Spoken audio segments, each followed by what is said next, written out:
Who's your first offseason do-over regression candidate? My first do-over is the Buffalo Bills.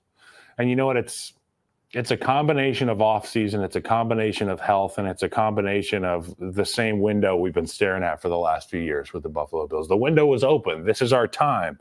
You get rid of Stephon Diggs, I scratch my head pretty big there. That's a lot of volume that you're getting rid of, and you're sending them to a team that could end up beating you at the end. And really, it comes down to this.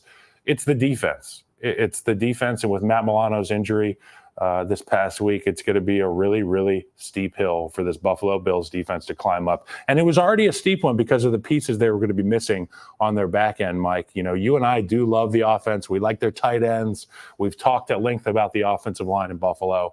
But at the end of the day, you need to be able to play defense. And the leader of that defense, the lifeblood of that defense, is Matt Milano, in my opinion.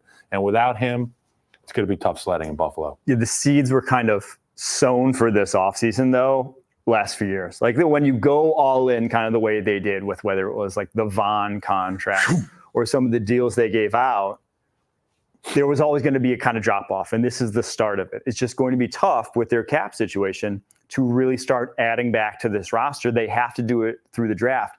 And that's also what worries me is I did not love their draft. I do not think Keon Coleman. Yeah, what's your thoughts on Keon Coleman? I don't think he was the replacement for Stephon Diggs. And obviously, you never want to go completely one-to-one. There's never going to be a Stephon Diggs.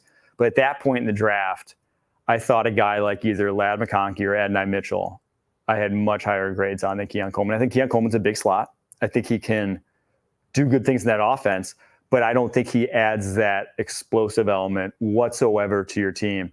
And with Josh Allen, that's how you beat the Chiefs, right? You need those explosive down the football field plays.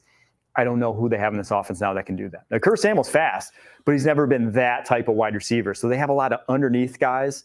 They don't have a lot of big play guys. Yeah, they're going to be relying on that offensive line holding up and protection on these big play actions where Josh is setting up past the play action, setting up almost like 12 yards deep and just going, like you said, that bazooka, the howitzer, the rocket launcher, which Josh Allen is so known for. You need somebody to be able to get down there and make those plays. And to your point, Keon Coleman is more that intermediate, middle of the field, can break off a route between the hashes and get you stuff. But you need somebody to be able to stay high off a skinny post and make somebody go in your dust. And Josh Allen can deliver it in the bucket.